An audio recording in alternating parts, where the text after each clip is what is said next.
जय श्री हरि विष्णु, जय माँ लक्ष्मी। दोस्तों, साल भर में कुछ खास पूर्णिमाएं होती हैं जिन्हें बहुत ही शुभ और लाभदायक माना जाता है और इन्हीं में से एक है अश्विन महीने के शुक्ल पक्ष में पड़ने वाली शरद पूर्णिमा, जो कि सुख, समृद्धि और धनदायक पूर्णिमा मानी जाती है, क्योंकि इस दिन चंद्रमा अपनी 16 कलाओं से युक्त होते हैं और ऐसी मान्यता है कि इस दिन आसमान से अमृत की वर्षा होती है और अगर आप इस दिन विधि विधान से पूजा अर्चना करें तो महालक्ष्मी की विशेष कृपा आप पर भी बरसती है। साल 2025 में पूर्णिमा तिथि 2 दिन प्राप्त हो रही है और साथ ही साथ इस बार पूर्णिमा तिथि पर भद्रा भी लग रहा है, जो कि बहुत ही अशुभ रहने वाला है।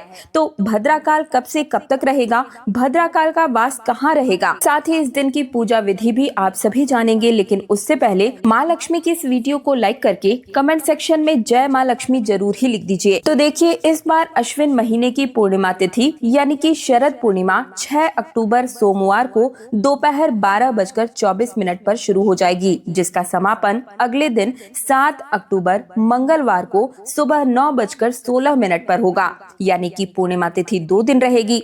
ऐसे में पहले दिन पूर्णिमा तिथि के समय चंद्र देवता की पूजा का शुभ मुहूर्त भी प्राप्त होगा, क्योंकि रात के समय पूर्णिमा तिथि भी विद्यमान रहेगी और चंद्र देवता की पूजा भी आप सभी कर सकेंगे। इसलिए पूर्णिमा का व्रत तो आप इस बार 6 अक्टूबर सोमवार के दिन ही रखेंगे, लेकिन पूर्णिमा का स्नान दान 7 अक्टूबर मंगलवार के दिन किया जाएगा। अब ऐसे में खीर बनाकर किस दिन रखें, इस बारे में आप सभी के मन में प्रश्न उठ सकते हैं। तो देखिए, 6 अक्टूबर को पूरी रात पूर्णिमा तिथि विद्यमान रहेगी, तो ऐसे में आप सभी खीर बनाकर इसी दिन रखेंगे। और क्योंकि 7 अक्टूबर को पूर्णिमा तिथि चंद्रोदय से पहले ही समाप्त हो रही है, तो ऐसे में आपके मन में प्रश्न होगा कि क्या इस दिन भी चंद्रमा की रोशनी में खीर रखनी चाहिए या नहीं रखनी चाहिए। तो आप बिल्कुल ही रख सकते हैं, लेकिन 6 अक्टूबर की रात को यदि आप खीर बना करके इसे प्रसाद रूप में अगले दिन सेवन करते हैं, यानी कि व्रतधारी जो है वो सेवन करते हैं, तो इससे आपको विशेष लाभों की प्राप्ति होती है। जो भी भाई बहन कार्तिक स्नान करते हैं वे 7 अक्टूबर की सुबह में ही स्नान कर सकेंगे। स्नान ब्रह्म मुहूर्त के समय विद्यमान पूर्णिमा तिथि में करना शुभ माना जाता है। हालांकि पूर्णिमा का दान आप दोनों ही दिन दे सकते हैं। बात करें अगर राहु काल की, तो राहु काल का समय सुबह 7:30 से 9 बजे तक रहेगा। तो इस दिन आप सभी पूजा राहु काल से पहले ही कर लें। और इसके अलावा जो शाम की पूजा आप करते हैं वो गौधुली मुहूर्त में करना शुभ माना जाएगा। तो ऐसे में शाम में गौधुली बेला का जो शुभ मुहूर्त है वो 6:01 से 6:26 तक रहेगा। और इसके बाद आप शाम 7:15 तक शाम की पूजा कर सकते हैं। जैसा कि मैंने आप सभी को बताया कि इस बार शरद पूर्णिमा की तिथि पर भद्रा लग रही है, तो ऐसे में भद्रा काल 6 अक्टूबर सोमवार को दोपहर 12:23 से प्रारंभ हो जाएगा। यानी कि जब से पूर्णिमा तिथि लगेगी तभी से भद्रा भी लग जाएगी और जो कि रात 10:53 पर भद्रा की समाप्ति होगी। तो लगभग आधे दिन तक तो भद्रा ही रहेगी। इस बार भद्रा का वास मृत्यु लोक में रहेगा।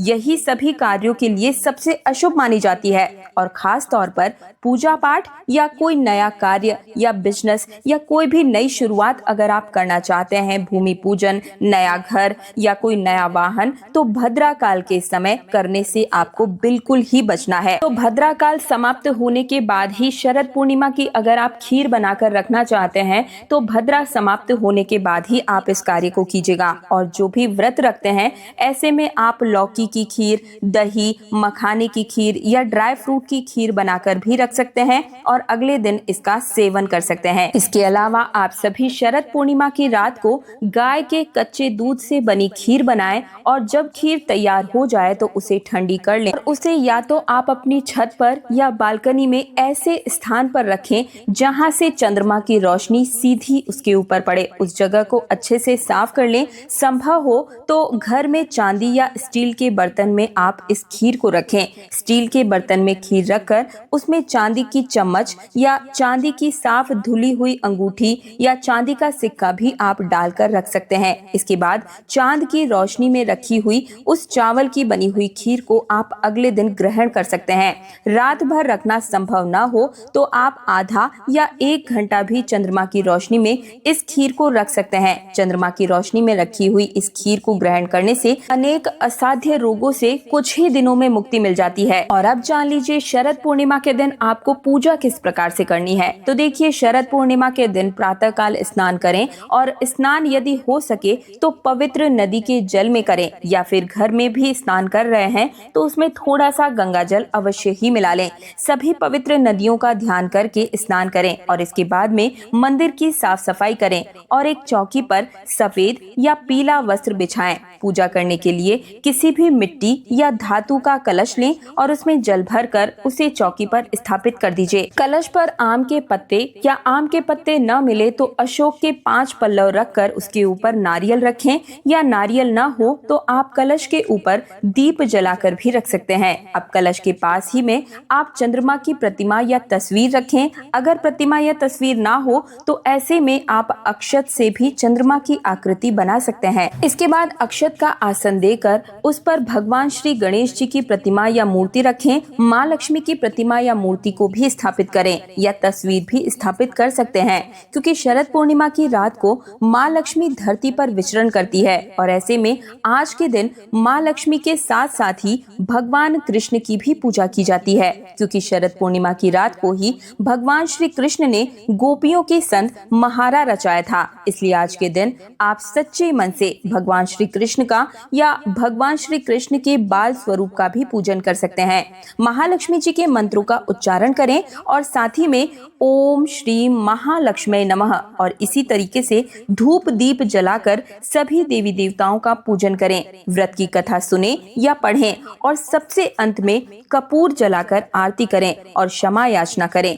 भोग अंत में लगाया जाता है और सुबह की पूजा में आप दूध से बनी मिठाइयों का या फिर फलों का पंचामृत बनाकर भी आप भोग लगा सकते हैं। दिन भर उपवास रखें। जो लोग सत्यनारायण भगवान की व्रत रखते हैं या कथा पढ़ते या सुनते हैं तो उन्हें दोपहर में अभिजीत मुहूर्त के समय कथा पढ़नी या सुननी चाहिए, या फिर शाम को चंद्रोदय से पहले भी एक बार आप फिर से स्नान करके साफ स्वच्छ वस्त्र धारण करें और शाम के समय की पूजा की तैयारी कर लीजिए। और शाम के समय में भी आप सभी को विधि विधान से ही पूजा करनी होती है। शाम को स्नान करने के बाद आप खीर बनाएं। खीर आप गुड़ की या गाय के कच्चे दूध से ही बना सकते हैं। इसके अलावा आप ड्राई फ्रूट्स की या लौकी की या मखाने की खीर भी बना सकते हैं। और क्योंकि शाम की पूजा में चंद्र देवता की पूजा की जाती है, इसलिए एक लोटे में जल भर कर के रखें और एक गिलास में गेहूं भर कर रखें और चंद्रमा को अर्घ्य देने वाले लोटे में आप शक्कर, बताशा, सफेद पुष्प आदि डालें। और सबसे पहले आप यदि हो सके तो इस समय भी व्रत की कथा सुने या फिर पढ़ें और चंद्रोदय हो जाने पर आप चंद्र देवता के मंत्र का यानी कि ओम सोम सोमाय नमः या फिर ओम सह चंद्रमस नमः इस मंत्र का 108 बार जाप करते हुए जल के लोटे से चंद्र देवता को अर्घ्य दें और जो खीर आपने बनाई है उसका भोग आपको इस दिन सबसे पहले माँ लक्ष्मी जी को अर्पित करना चाहिए। और इसके बाद में चंद्र देवता की पूजा करते समय चंद्र देवता को भी भोग के रूप में अर्पित करना चाहिए। इसके बाद पूजा करते समय मंदिर में कुछ दक्षिणा, फल या मिठाई रखें, जिसका दान आप या तो पूर्णिमा के दिन या फिर अगले दिन दे सकते हैं। इस प्रकार चंद्र देवता की पूजा करने के बाद आप फलाहार ग्रहण करके अपना उपवास खोल सकते हैं। शरद पूर्णिमा की रात को खीर बनाकर उसे खुले आसमान के नीचे रखें ताकि चंद्रमा की किरणें उस पर पड़ सके, क्योंकि ऐसा माना जाता है कि आज की रात चंद्रमा से अमृत की वर्षा होती है, जिससे खीर में दिव्य गुण आ जाते हैं। चंद्रमा की रोशनी में रखी हुई खीर को एक बार पहले भगवान को भोग लगाया जाता है और बाद में उसे प्रसाद के रूप में सभी लोग बांटकर स्वयं भी ग्रहण कर सकते हैं।